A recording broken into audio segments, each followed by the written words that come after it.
한국 남성과 결혼하기 위해 온 베트남 신부. 그런데 한국 땅을 밟자마자 경찰에 체포됐습니다. 그녀가 하루아침에 범죄자가 된 사연. 비하인드 스토리 그는 왜에서 알아봤습니다. 지난 7월 한국을 찾은 어린 베트남 신부가 인천공항에서 경찰에 체포됐습니다. 결혼해서 살다가 한 2년 정도 살다가 도망을 갔어요. 도망간 지 한 2달 만에 다시 또 다른 한국 남자하고 또다시 결혼을 했어요. 결혼 비자를 발급받아서 그 인천공항을 통해서 들어오는 것을 저희가 확인해갖고 인천공항에서 검거를 했습니다. 결혼을 2번 했다고요? 네. 한 번 한국 남성과 결혼했던 그녀는 신분 세탁 후 또 다른 한국 남성과 결혼, 이른바 이중 결혼을 한 겁니다. 부인하죠. 심지어 여기 있는 사진을 보여줘도 이 당시 사진을 보여줘도 전혀 아니라 그러죠. 그다음에 첫 번째 결혼했던 남편하고 대지를 시켰죠. 거기서 자기가 모든 걸 자백을 했죠. 아내의 또 다른 결혼 소식. 첫 번째 남편 이승현 씨에게는 당황스러운 소식이 아닐 수 없었습니다. 어이가 경제적으로 없겠죠. 물론 많이 힘들고 어려워졌지. 거의 뭐 베트남 보내주고 생활에서 좀 쓰고 남아있는 게 거의 통장이고 뭐 다 바닥나갖고 그렇습니다. 48살의 나이로 핑크빛 결혼 생활을 꿈꾸며 베트남으로 향했던 이 씨. 지금의 아내를 만났습니다. 하지만 그가 꿈꿨던 결혼 생활과 현실은 달랐는데요. 이 씨는 돌이켜 생각해보니 잘못된 만남이었다고 인간 말합니다. 시장이나 다름없죠. 1시간도 안 되고 10분도 안 돼갖고 이게 쭉 들어오면 뭐 20-30명 들어오면 거기서 이렇게 손가락으로 찍어서 그날부로 중개업자들 이제 말에 따라서 이제 움직이는 거예요. 이제. 경찰 조사 결과 아내는 이 씨에게 많은 것을 속이고 있었습니다. 베트남 여성이 신분이 미성년자예요. 돈을 얼마 주고 그다음에 돈을 주고선 성년의 신분증을 발급받았죠. 베트남에서 돈을 주고 우리나라 돈을 한 80만 원 줬다 그러더라고요. 80만 원을 주고 그 서류 위조하는 그 브로커들한테 돈을 주고 신분을 위조해서 결혼했다. 그렇게 이제 나중에 다 자백을 했죠. 현재 베트남 아내는 국내의 한 교도소에서 재판날을 기다리며 수감 중입니다. 면회 가는 중입니다. 곧 이제 강제 출국되고 이제 하면은 이제 못 보니까 여기 있는 동안이라도 뭐 한두 번이라도 보려고 가는 거예요. 하지만 아내는 이 씨를 만나기를 거부했습니다. 계속된 방문에도 끝내 그녀는 모습을 드러내지 않았습니다. 여자분이 영어를 보고 왔습니다. 베트남 아내는 곧 강제 출국되는데요. 하지만 이 씨는 자꾸 미련이 남습니다. 올 때마다 이제 느끼고 그런 거지만 아직도 반성의 기미는 별로 보이진 않고 그래도 어리니까 그런 마음이 이제 좀 안쓰럽더라고요.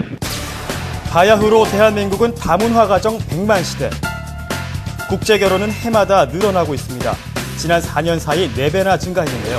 걱정했네요. 여기서 주목해야 할 점은 이중 이혼율이 79%, 10명 중 8명이 이혼하는 꼴입니다. 이혼의 원인은 주로 한국 남편에게 있다고 부각되지만 사실 외국 신부로부터 피해를 입고 있는 한국 남성들도 심심치 않게 나타나고 있습니다. 이는 국제결혼 과정이 허술하기 때문입니다. 날짜를 봐서 마음에 들면 두 분이서 이제 성혼 합의서를 작성을 하세요. 그날 바로요? 네. 이제 마음에 드는 여성을 만나시잖아요. 그러면 여성분의 의사도 확인하고 뭐 부모님들도 다 동의한다고 하면 이제 성혼 합의서를 쓰죠, 두 분이서.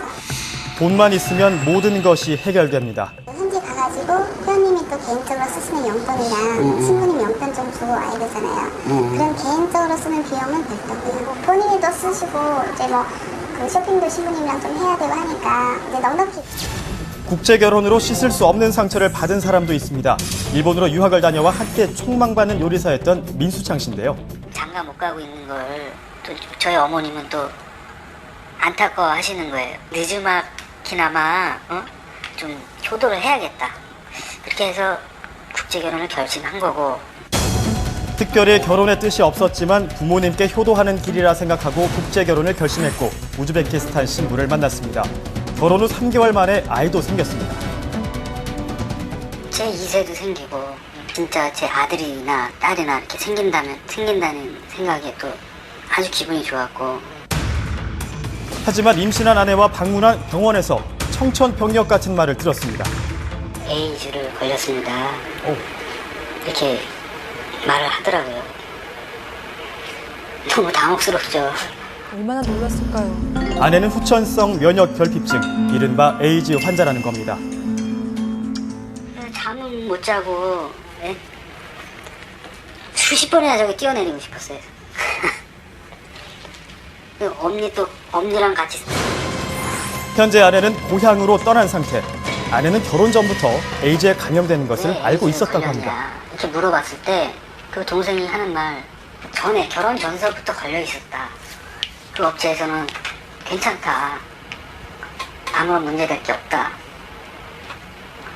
이 얘기를 들었어요. 그래서 진술서를 써줄 수 있느냐. 응? 그랬더니 써주겠다고. 결혼정보업체에서 받은 아내의 건강진단서. 하지만 어디에도 에이즈 감염 사실은 적혀있지 않습니다.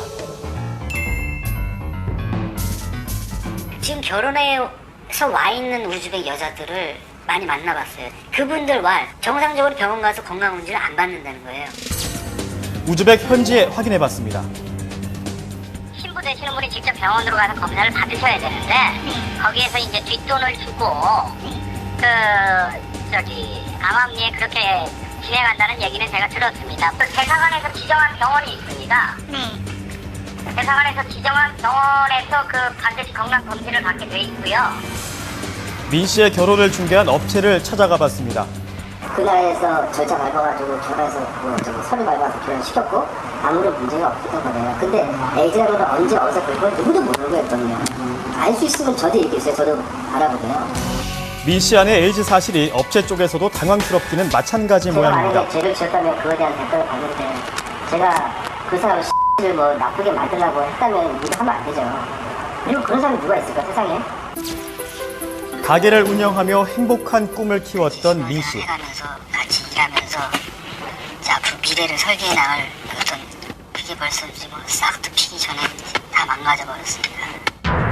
불행 중 다행으로 민 씨는 에이즈 음성 판정. 하지만 이미 그는 한순간 사장님에서 아무것도 할 수 없는 사람이 돼버렸습니다. 그를 무척이나 안타깝게 바라보는 단 한 사람.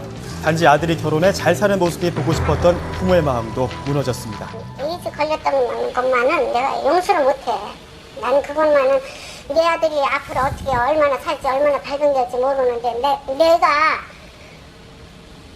먼저 죽으면 죄를 누가 받아. 국제결혼 피해를 방지하기 위한 대책이 시급합니다. 중개업자가 결혼 수수료로 받는 금액이 1,000만 원을 상회하는 점에 비추어 보면 이 벌금형 자체가 형벌로서의 위화력이 거의 없다라고 보여집니다. 그렇기 때문에 그러네요. 벌금형 자체를 대폭 상향 조정을 하는 것이 필요하고 허위 정보를 제공한 경우뿐만 아니라 알고 있는 정보를 상대방에게 전달하지 않는 이런 경우에도 형사 처벌을 하는 걸로 중개업법이 개정될 필요성이 있습니다. 일생에 단 한 번뿐인 결혼. 그렇기 때문에 신중한 선택도 필요합니다.